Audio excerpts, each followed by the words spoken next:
this word, Imaginovation, the word that I'll be here to talk about today. Now, when I said this word, I'm sure all of you here would have thought about something different, something unique to you. I, Sharini, am here to tell you what I thought of when I first thought of this word. My teacher, she came up to me and she was like, there's a TEDxYouth being held at our school and the topic is Imaginovation. I knew that Imaginovation, the first half, meant imagination. My mind instantly thought of shapes and colors. And I honestly had no clue what ovation meant. I went up to my teacher and I was like, what does it mean? She told me ovation meant innovation.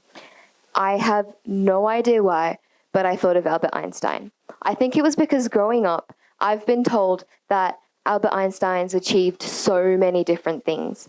So when I was first told Imaginovation, I thought of shapes, colors, Albert Einstein. These two words, they cannot live without one another. Imagination needs innovation, and innovation needs imagination. Can any of you think of one innovation that's come to life without imagination? Imagination is the birthplace of innovation. Without either of them, the other one cannot exist.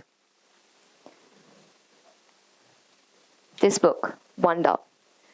It's an amazing book, right? It was written by a mother about her son. Her son had difficulties during his school life. He was bullied only because his face was deformed in a way, and he was bullied for it. People were not ready to accept that everyone here is different.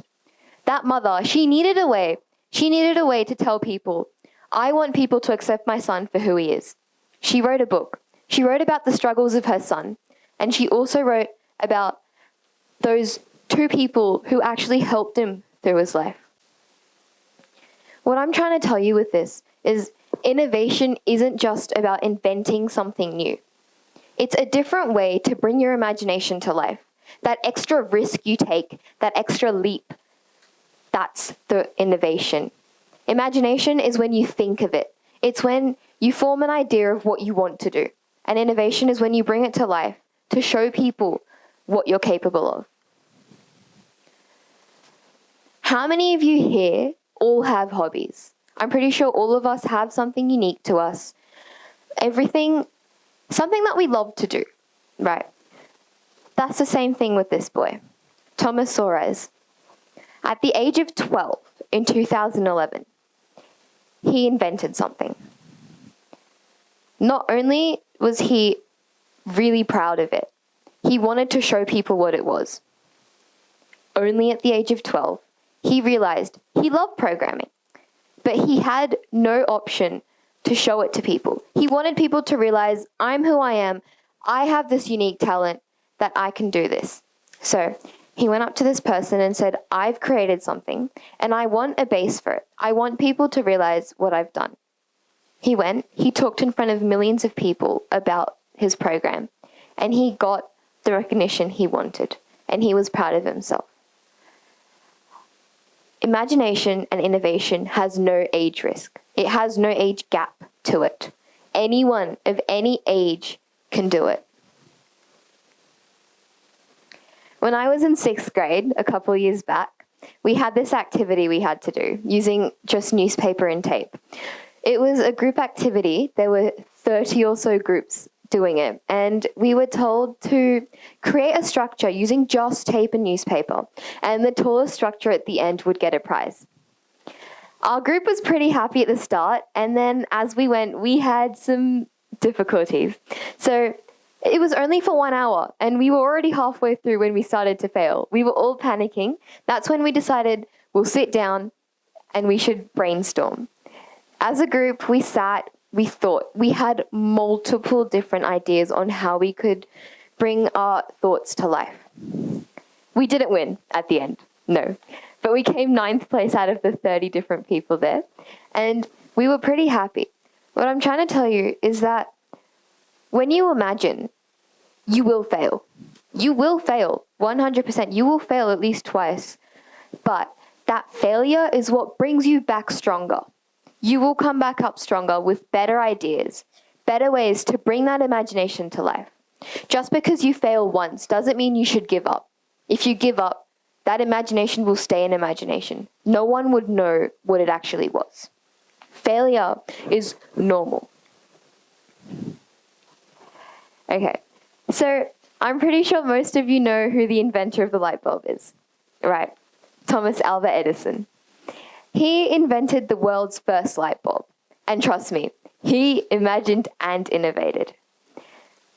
It started off when he thought we can be productive after the sun sets and before the sun rises. But he had no clue how to keep the sun alive after that. So he used his brain. He thought, what if I do this, do that, and bring it to life? And he did it. He made the world's first light bulb. Why was that? He failed. He failed a million times. And not only did he fail, he was told by so many people that his idea would not work. He could have simply just said, people don't believe me, I'm going to quit. If he quit, we would have been so many steps behind right now. Now, the world's first light bulb. What do you think about it? Does it look like what we have now? No, most definitely not. But only because of his first idea, people in the future were able to invent something better, something more unique. Why did he choose to do it though? He could have been selfish. He could have kept it for himself. But he thought, if I do this, if I invent something, will I be able to bring new innovators? Will people be inspired by what I do and create something new? He invented the light bulb. And now to what I want to get to, the best part. All of you here aspired to be something when you were younger. And as you get older, that thought changes. You will develop new personalities. You will be better at something. You'll have new hobbies. So your interests will change.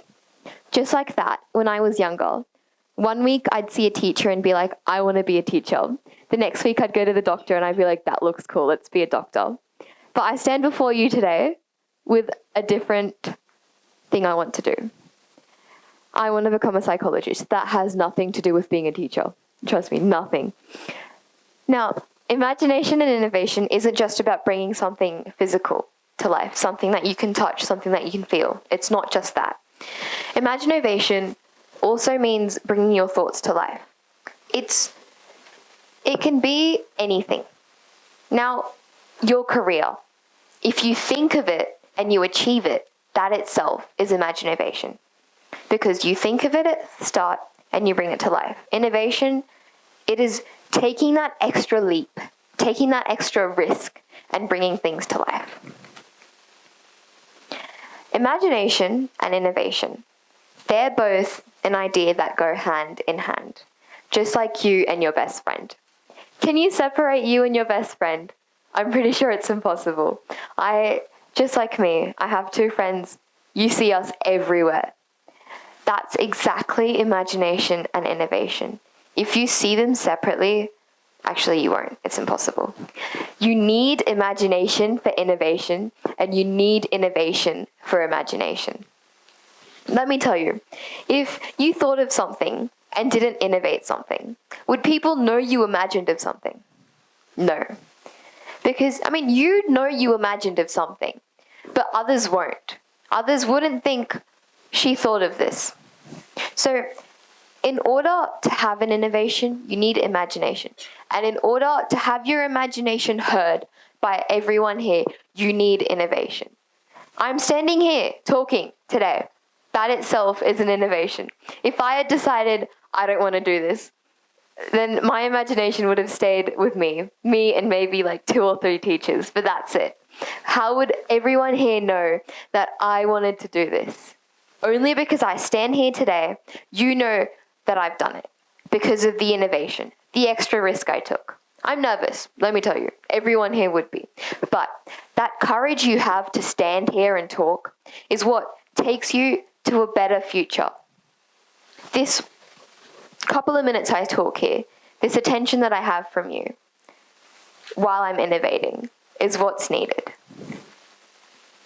I'm pretty sure all of you watched the World Cup this year, and can I please have a show of hands of who thought India would win? That's all of you, almost. And how many of you thought that India would lose?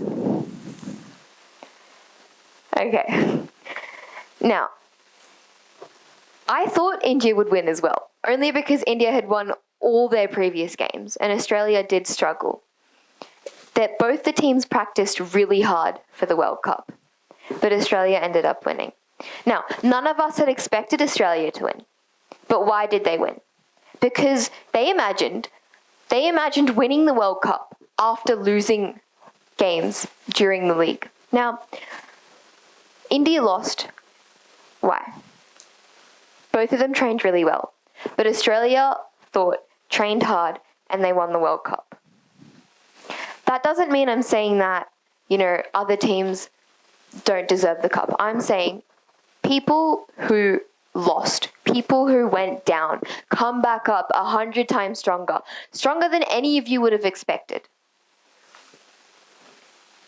There is no innovation and creativity without failure, period. If you do not fail, you cannot say you've innovated something. Because let's say you have an initial idea and you create it. It will fail because when you think of something, you don't know how it's going to be when you bring it to life. Only when you fail, you realize, okay, I did this wrong. I'm going to try something new. That's the innovation. Failure brings you back up stronger. Like I've said, without failure, there is no innovation. There have been people who have failed 100 times and quit. But if they tried that extra one time, they would have won. They would have invented something. I want all of you to take something out of what I've said today. Not only does innovation and imagination not have an age gap, anyone at any age can innovate and imagine. We're all born with this super unique talent where you can imagine. The younger you are, the less mature you are. So you'll think of better things. You'll think of more unique things. Everyone here will think of something else. But it's up to us to touch into that sense of imagination and take that extra risk and bring it to life. Everyone here deserves to be heard. Don't keep your idea just an idea. Take that idea and innovate. Make it so that the billions of people can hear what you have to say. Everyone here deserves it. If one person says you don't, that doesn't mean they're right.